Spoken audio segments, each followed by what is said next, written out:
Gente, olha esta água que acabou de sair do filtro ali. Inacreditável.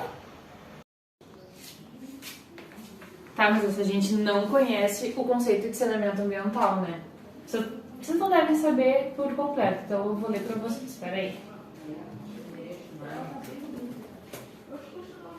Tá, olha só. É o conjunto de ações socioeconômicas que tem por objetivo alcançar níveis de salubridade ambiental, porque essa água não tem, por meio de abastecimento de água potável, coleta e disposição sanitária de resíduos sólidos, líquidos e gasosos, promoção da disciplina sanitária de uso do solo, drenagem urbana, controle de doenças transmissíveis e demais serviços e obras de especialidade, com a finalidade de proteger e melhorar a condição de vida urbana e rural. O que tá com problema isso aí, que eu acho que não tá certo. Nossa, amiga, mas que conceito interessante, né, esse de saneamento básico. Mas a gente deveria conhecer isso, até porque essa gente deve estar achando que tem água abundante para desperdiçar por aí, olha isso.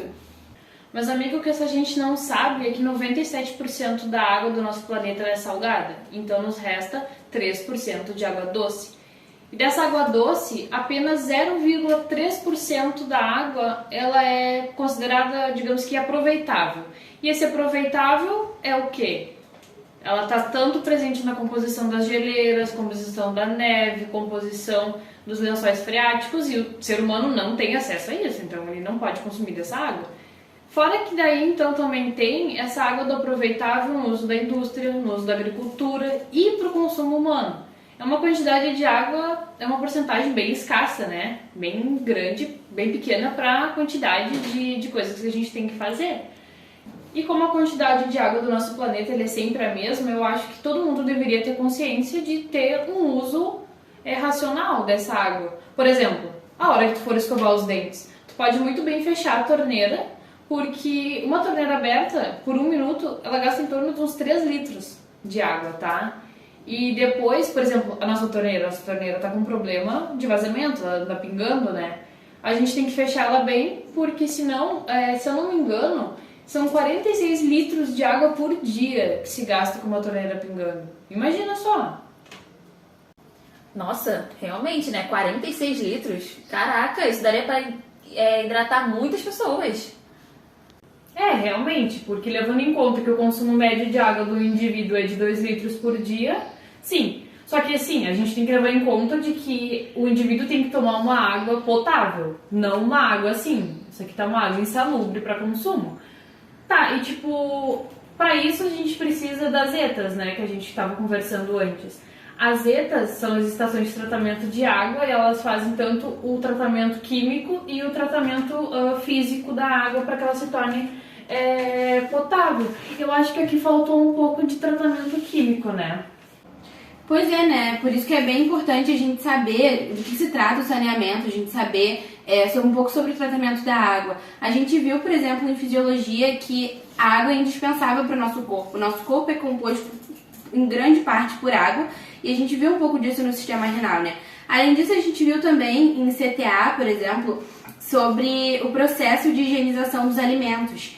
E a gente sabe que a gente tem um órgão muito importante que é a Anvisa, né? E além dela ser responsável por fazer a fiscalização de lanchonetes, por exemplo, e restaurantes, ela também é muito importante para fiscalizar a água que a gente consome.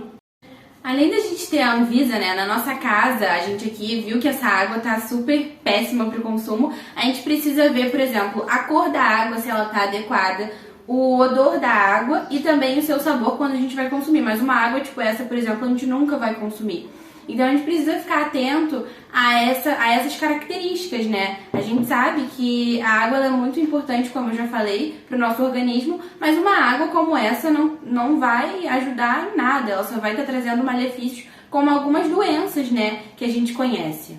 É verdade, né, cara? Porque, tipo assim, como é que as pessoas vão usar a água desse jeito aqui sem saber o que pode acontecer com elas? Por exemplo, existem as DTHS, porque são as doenças transmissíveis hídricas e alimentares, como, por exemplo, a cólera, que ela é predominantemente distribuída pelas águas. E tem também o botulismo, que é uma DTA, que é uma doença transmissível alimentar. E isso pode acarretar várias outras doenças também. Como, por exemplo, o que aconteceu lá na minha terra, no Rio de Janeiro, que, né, meu país, tava crescendo muitas algas nas estações de tratamento, na água, né, no caso, e elas estavam liberando uma substância chamada geosmina, que é uma substância, não é tóxica, porque a SEDAI, que é a estação de tratamento lá do Rio de Janeiro, ela fez muitas análises e ela constatou, né, que não era tóxica, que as pessoas podiam beber. Só que a água estava marrom, com gosto de terra, e muitas pessoas relataram que estavam sentindo ânsia de vômito, coceira nos olhos, vários outros tipos de doenças, vários outros tipos de enfermidades, né? Pois é, né? Por esses e outros sintomas que a gente tem que se preocupar com a procedência da água. Muitas vezes a gente se preocupa, assim, com a higiene, né? Com o cuidado ali dos próprios alimentos, mas a gente não se preocupa de onde que vem essa água, se ela é da torneira, se ela é do filtro, enfim. Então o importante é que a gente sempre lembre de usar uma água potável, né? Principalmente a água filtrada, que seja filtrada ou mineral. Na água filtrada, a gente pode ter, por exemplo, algum resíduo de cloro. Então, o ideal, né, os cientistas falam que a potável é melhor. Outra coisa também que eu queria compartilhar com vocês. A minha avó sempre fala que quando a gente vai higienizar os alimentos crus, a gente precisa, colocar uma colher de sopa de água sanitária junto com um pouco de água e misturar e colocar aquele alimento ali por uns 15 minutinhos. Então, eu acho que isso também é muito importante e muita gente não sabe. É verdade, né, amiga? Outro dia eu até vi num site vários dados super relevantes. Vou pesquisar aqui pra vocês, peraí. Presta aqui, amiga, o seu computador. Olha só, no Brasil, a água ela é utilizada principalmente para irrigação de lavouras, abastecimento público, atividades industriais, geração de energia, extração mineral, agricultura, navegação, turismo e lazer. E cada uso depende e pode afetar condições específicas de quantidade e de qualidade das águas. Os usos podem ser classificados em consumtivos, que retiram e consomem água, tipo industrial, sabe? E os não consumtivos, que consomem diretamente, mas dependem da manutenção de condições naturais ou de operação da infraestrutura hídrica, tipo o turismo e o lazer, por exemplo.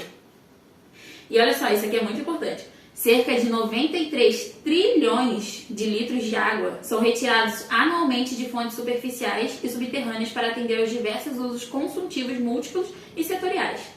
E a evaporação líquida, a irrigação e a termoeletricidade e algumas indústrias apresentam forte sazonalidade.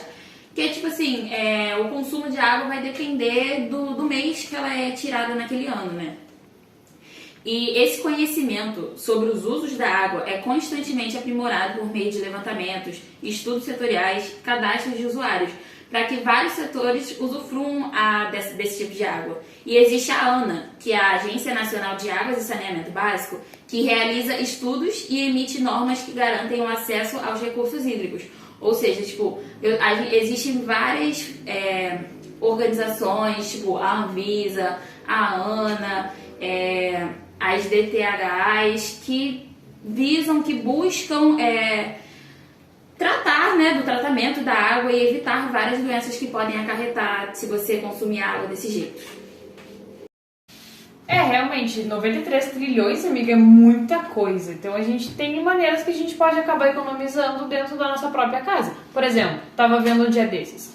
Aquelas descargas de 2 fluxos, sabe? As descargas de 2 fluxos, quando tu utiliza a descarga menor, que é, por exemplo, para dejetos líquidos, né? Ela joga 3 litros de água apenas. E aí, quando tem a descarga maior, tu aperta aquelas duas, né? Os 2 fluxos, e ela despeja 6 litros de água. Ou seja, não é sempre que tu precisa de uma descarga grande. Tu pode acabar jogando a descarga menor.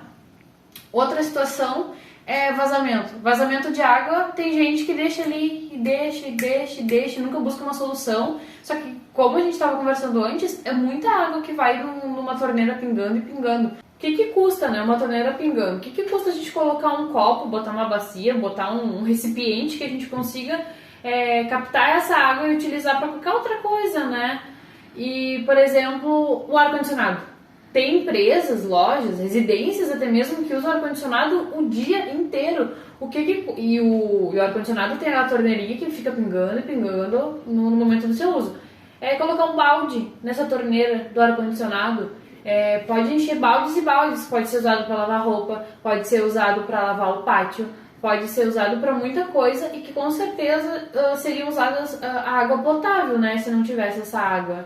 Então eu acho que é só um momento da gente parar para pensar e com certeza a gente consegue aproveitar e fazer uma economia muito grande. Fora que, né, no bolso.